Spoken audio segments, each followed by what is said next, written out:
जब से हमारी गली में नए हमसाए मुंतकिल हुए थे, मेरी बेटी सिद्रा का रवैया बिल्कुल बदल गया था। वो हर वक्त डरी डरी सी रहती और घर के अंदर भी स्याह चादर ओढ़ कर घूमती रहती। एक दिन जब मैंने तंग आकर इससे पूछा कि तुम घर के अंदर ये चादर क्यों ओढ़े रखती हो, तो उसने डरे हुए लहजे में कहा, अम्मी, सामने वाले नए हमसायों के मर्द छत से मुझे घूरते रहते हैं। बेटी की ये बात सुनकर मेरा खून खोल उठा और मैं बगैर कुछ सोचे समझे फौरन हमसायों के घर पहुंच गई और वहां मौजूद औरत पर बरस पड़ी। वो खातून हैरत से मुझे देखने लगी और मुस्कुराकर बोली, बाजी, आप बिलावजह गुस्सा कर रही हैं। मेरी बात तो सुने। इस घर में सिर्फ मैं और मेरी बेटी रहती हैं। हमारे यहाँ कोई मर्द नहीं है। मेरा एक ही बेटा है जो बैरून मुल्क मुलाजमत करता है और साल में सिर्फ एक बार आता है। अगर आपको यकीन नहीं आता तो आप पूरा घर देख सकती हैं। खातून की बात बिल्कुल सच थी, जिस पर मुझे शदीद शर्मिंदगी हुई। मैं चुपचाप वापस घर आ गई। जब मैंने सिद्रा को हकीकत बताई तो वह मानने को तैयार ही ना हुई और जिद करने लगी, मैं चादर नहीं उतारूंगी, मुझे वहां से मर्द देखते हैं। मैं घर की सफाई करते हुए सोचने लगी कि आखिर इस लड़की को अचानक क्या हो गया है। सिद्रा तो पहले बहुत तैयार होने और फैशन करने की शौकीन थी। इसी दौरान मुझे एक बात याद आई कि सिद्रा ने कुछ दिनों से गली में रहने वाली रुबीना के घर बहुत ज़्यादा जाना शुरू कर दिया था। रुबीना एक अकेली खातून थी जो कपड़े सीने और सिलाई कढ़ाई में बहुत माहिर थी और मोहल्ले की अक्सर लड़कियां इससे ये काम सीखने आती थीं। शाम को जब सिद्रा के वालिद कामरान काम से वापस आए तो वो भी बेटी के इस रवैये से काफ़ी परेशान लग रहे थे। सिद्रा इस वक्त भी चादर ओढ़े हुए थी। इसने कहा, पापा, मैं रुबीना बाजी के घर जा रही हूँ, बस अभी वापस आ जाऊंगी। इसके वालिद ने फौरन हाँ कर दी, जबकि मैं उसे देखती ही रह गई। सिद्रा रोज़ाना इसी वक्त रुबीना के घर जाती थी क्योंकि वो जानती थी कि इसके वालिद उसे कभी नहीं रोकते।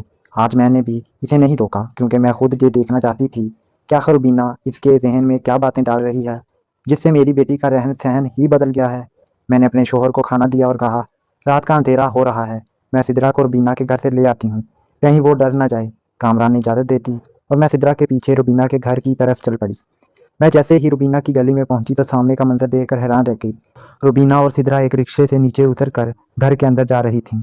मुझे अपनी आंखों पर यकीन नहीं आ रहा था और दिल में तरह तरह के बुरे ख्यालात आने लगे। मैं गुस्से से तेज कदम उठाती हुई जैसे ही रुबीना के घर के अंदर दाखिल हुई तो देखा कि सिद्रा अपना हाथ पकड़कर ज़ारों की तार रो रही थी।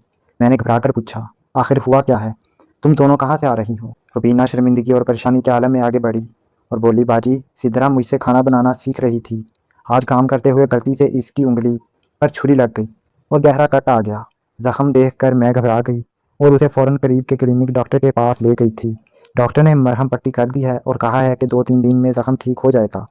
रुबीना बहुत ज़्यादा शर्मिंदा हो रही थी, जिस पर मैंने ही उसे तसल्ली दी कि कोई बात नहीं रुबीना, काम काज करते हुए ऐसी छोटी मोटी चोटें लग ही जाती हैं, तुम परेशान ना हो। तब जाकर रुबीना की जान में जान आई।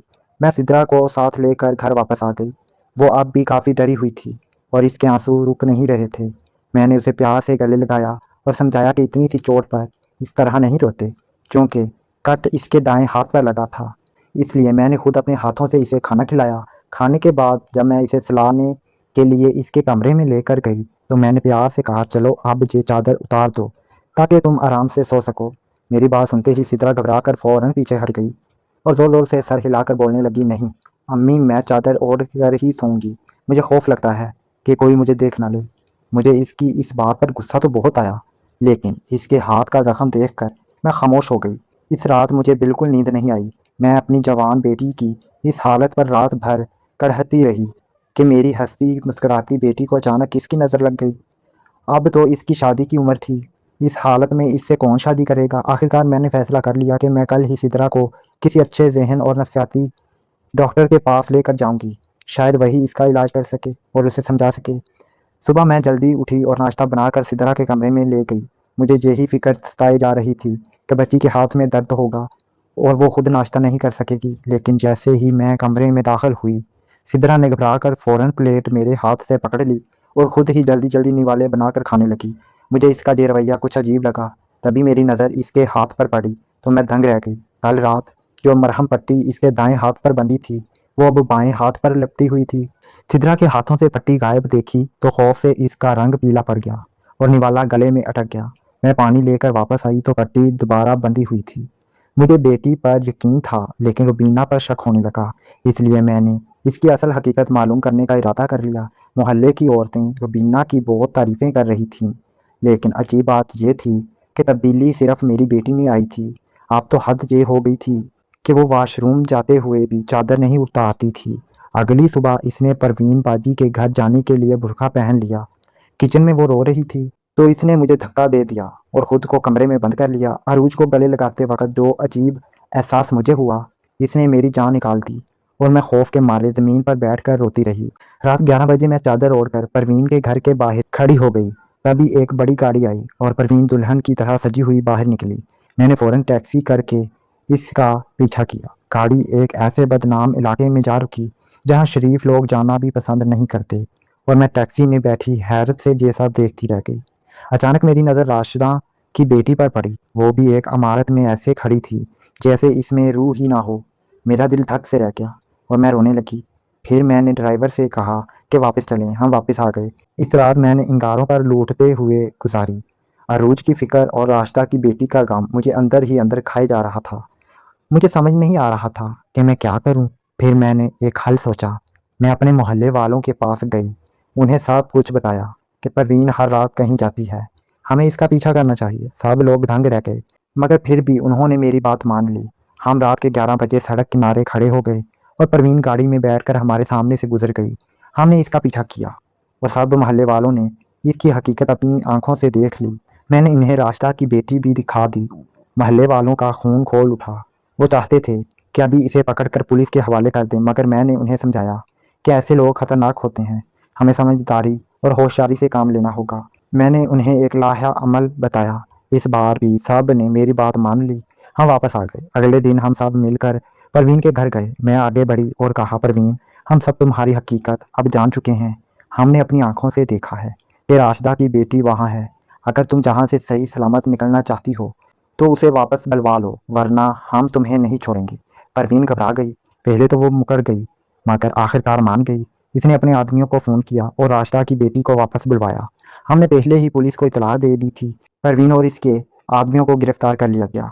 राशिदा के घर अजीब सा माहौल था। कभी वो खुशी से हंसती तो कभी रोने लगती।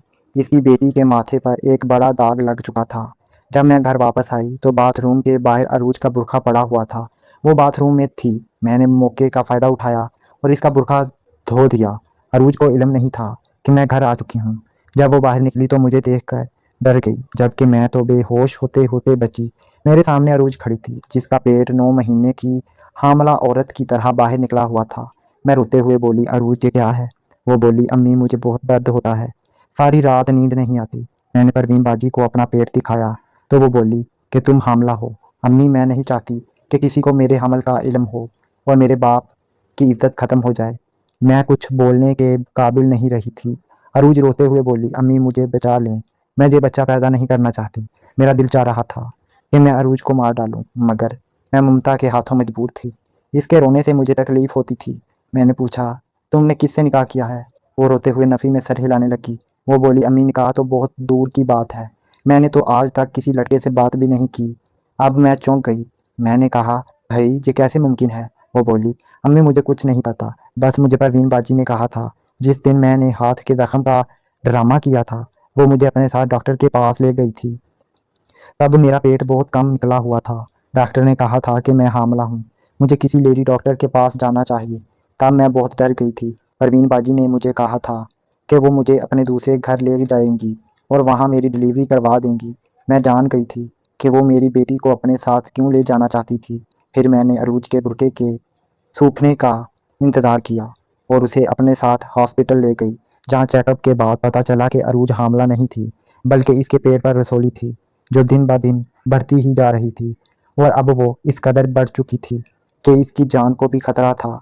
मैंने अल्लाह पर तवक्कल करके फ़ौरन इसका ऑपरेशन करवा दिया। अल्लाह का लाख लाख शुक्र है कि मेरी अरूज बच गई, इसे एक नई ज़िंदगी मिल गई। आहिस्ता आहिस्ता वो बेहतर होने लगी। एक दिन मैंने इससे पूछा कि बेटा, क्या अब भी तुम्हें लगता है कि कोई तुम्हें देख रहा है? अरूज ने नफ़ी में सर हिलाया और बोली, अम्मी मुझे कभी ऐसा महसूस नहीं हुआ था। ये तो मैं बुर्का पहनने का बहाना बनाती थी। परवीन बाजी ने मुझे डरा दिया था कि अपने पेट को छुपा कर रखो, वरना बदनामी होगी। मैंने अपनी बेटी के सर पर हाथ फेरा और कहा, बेटा, हमेशा अपना दुख और दर्द अपने माँ बाप से ज़रूर बांटना चाहिए। जब हम बाहर सहारा ढूंढते हैं ना, तो परवीन जैसे लोग हमारी मजबूरी का नाजायज़ फ़ायदा उठाकर हमें गहरे अंधेरे में धकेल देते हैं। नाज़रीन, अगर आपको आज की कहानी पसंद आई हो तो वीडियो को लाइक करें, चैनल को सब्सक्राइब करें, ज़्यादा से ज़्यादा शेयर करें। फिर मिलते हैं एक नई और सबक आमूज कहानी के साथ। तब तक के लिए अपना और अपने प्यारों का बहुत सारा ख्याल रखिएगा। शुक्रिया। अल्लाह हाफिज़।